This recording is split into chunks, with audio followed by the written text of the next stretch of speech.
Jamaah Masjid Syuhada yang dimuliakan Allah Subhanahu wa taala, tinggal beberapa malam lagi. Ini sudah malam Senin, malam Selasa, berarti tinggal 2 malam lagi kita tarawih ya. Insyaallah. Dan insyaallah Idul Fitri dilakukan bersama-sama, tanggalnya sama insyaallah ya. Ini berarti bahwa sebentar lagi tamu yang sangat ramah, sangat penuh dengan maaf, kasih sayang, dan kesempatan untuk beribadah, ini sudah akan pergi. Dan kita akan kembali kepada masa-masa biasa. Ya, tidak ada lagi kesempatan yang dapat dikatakan luar biasa untuk mendekatkan diri kepada Allah seperti pada bulan Ramadan ini. Kita menjalani rutinitas, kebiasaan, tetapi dengan peningkatan ketakwaan dan kesediaan untuk membantu orang lain dan seterusnya. Ya, jadi latihan keimanan atau latihan ketakwaan itu telah kita lakukan hampir selesai. Kemudian saya ingin menyampaikan satu poin penting di dalam keberimanan kita. Pada suatu hari, menurut riwayat sahabat Umar bin Khattab, Rasulullah SAW duduk-duduk di masjid bersama dengan para sahabatnya. Lalu tiba-tiba datang kepada beliau seorang laki-laki yang bajunya putih bersih dan rambutnya hitam legam. Tidak kelihatan pada orang itu bekas bepergian. Padahal Madinah itu kota kecil pada waktu itu, semua orang kenal satu sama lain. Semua penduduk Madinah itu kenal satu sama lain. Maka kata Umar, orang ini seperti orang baru, tapi wala ya'rifuhu minna ahadun. Tapi kita tidak tahu siapa dia. Ini aneh. Karena kalau orang datang dari luar, pasti bajunya kotor, rambutnya terkena debu. Tapi ini tidak, orang ini bajunya bersih dan rambutnya pun hitam legam. Nah, maka lalu orang itu datang kepada Nabi, duduk dekat sekali. Dikatakan di situ fa'asnada rukbataihi ila rukbataihi wa wada'a yadaihi ala fakhidaihi. Duduk dekat sekali, dengkul ketemu dengkul dan tangannya ditaruh di atas paha Nabi. Lalu berkata orang itu bertanya, "Ya Muhammad, akhbirni anil iman." Hai Muhammad, ceritakan kepadaku apa itu iman.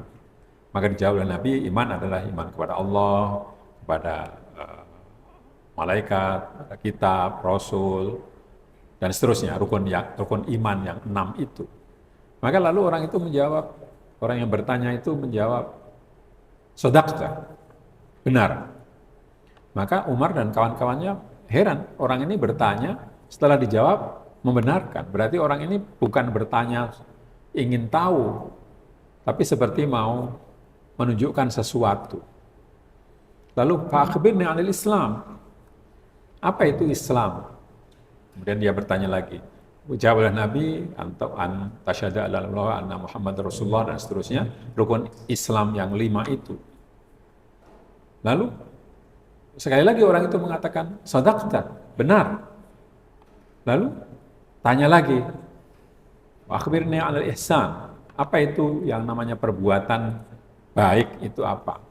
Ihsan, berbuat baik kepada orang lain bukan karena membalas, bukan karena hutang budi, tapi ihsan itu berbuat baik karena memang orang itu baik. Maka dijawab, "Anta'budallaha ka'annaka tarahu, fa illam tarahu, fa illam takun tarahu, fa innahu yaraka." Atau di riwayat lain, "Antakhsyallaha ka'annaka tarahu, fa illam takun tarahu, fa innahu yaraka."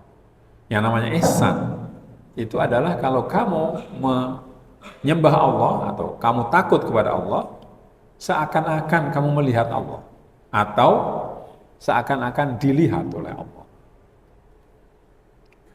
Maka lalu sekali lagi malaikat Jibril itu mengatakan orang itu mengatakan sodakta. Lalu ditanya lagi oleh orang itu, kapan hari kiamat? Nabi mengatakan yang ditanya tidak lebih ngerti daripada yang bertanya. Oh, kalau begitu apa tanda-tandanya? Tanda-tanda hari kiamat itu apa? Ya, tanda-tanda hari kiamat itu antalidal amatu robbaha, mengatakan robbataha wa antarol hufata antarol hufata ri'a'an alata ri'a as-sa'i yatatawwaluna fil bunyan. Kalau kamu sudah pertama kalau kamu melihat budak-budak melahirkan anak tuannya, lalu kau lihat orang yang tadinya miskin sudah berlomba-lomba di dalam membangun bangunan yang tinggi, maka itu adalah tanda-tanda kiamat, tanda-tanda kerusakan. Maka lalu orang itu setelah dijawab begitu, lalu orang itu pergi. Lalu Nabi bertanya kepada Umar, ya Umar, atadri man as-sa'il? Tahu nggak siapa yang bertanya tadi? Umar mengatakan Allah wa Rasuluhu alam. Allah dan Rasulnya yang tahu, aku tidak tahu. Lalu dijawab sendiri oleh Nabi, Jibrilun atakum yu'allimukum dinakum. Itu tadi adalah malaikat Jibril yang datang kepada kalian untuk mengajarkan agama kalian itu. Maka lalu para ulama menyimpulkan dari hadis ini bahwa inti agama Islam itu tiga, atau ajaran Islam itu terdiri dari tiga bagian. Intinya adalah iman yang tidak kelihatan di dalam hati, yang tahu hanya dirinya dan Allah. Orang bisa mengaku beriman, tapi kenyataannya tidak, atau sebaliknya orang tidak mengaku beriman, tapi nyatanya beriman, karena yang tahu hanya Allah ada di dalam hati. Lalu yang kedua, Islam, kewajiban-kewajiban keagamaan seperti puasa, sholat, puasa, sedekah, dan seterusnya, yang itu bisa dilihat orang, kelihatan secara zahir. Lalu yang ketiga adalah ihsan, yaitu menjaga perilaku. Mana di antara tiga ini yang paling penting? Ya, semuanya penting. Tapi yang paling kelihatan adalah ihsan, yaitu berbuat baik, mengontrol perbuatan sendiri seakan-akan dilihat oleh Allah, atau seakan-akan melihat Allah.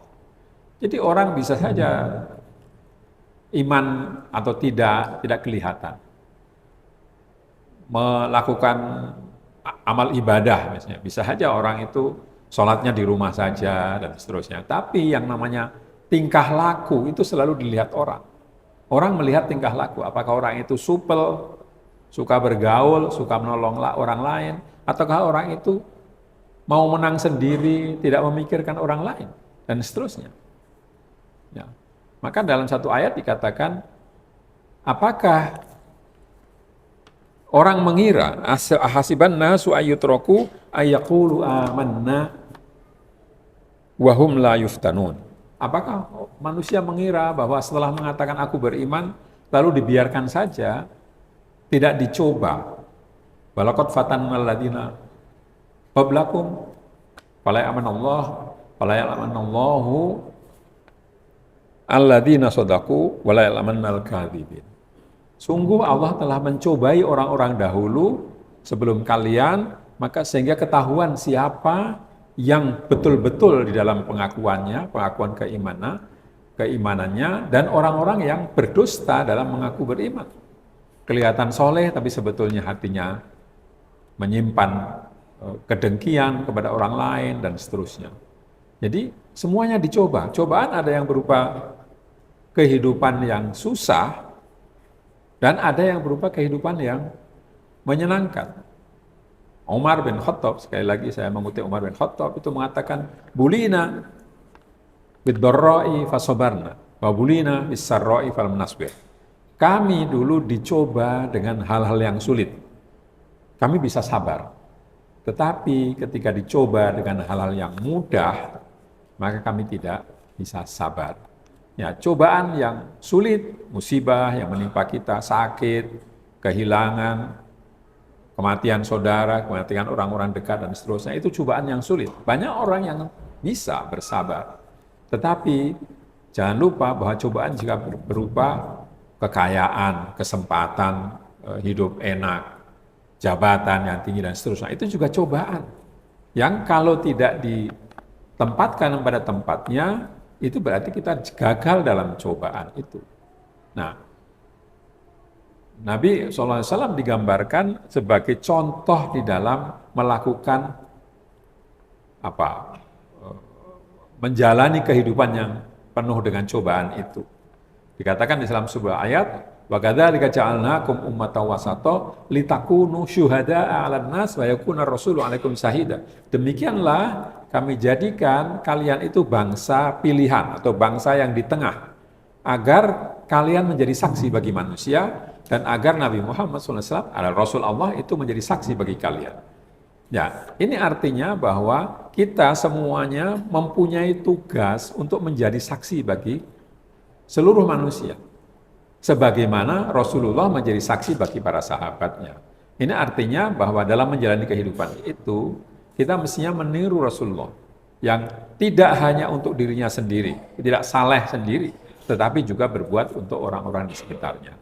Ada 3 hal paling tidak yang dilakukan Nabi Muhammad SAW dalam hubungannya dengan orang-orang di sekitarnya. Yang pertama adalah mendidik.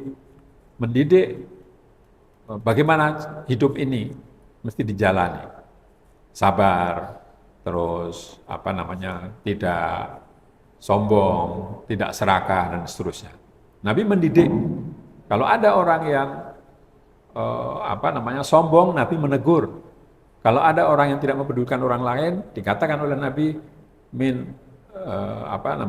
barang siapa yang tidak mempedulikan orang lain, itu tidak beriman. La min ahadukum hatta yuhibba li akhihi ma yuhibbu li nafsihi.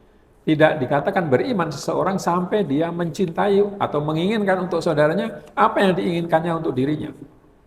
Kalau dia ingin tenang, mestinya dia juga jangan membuat gaduh.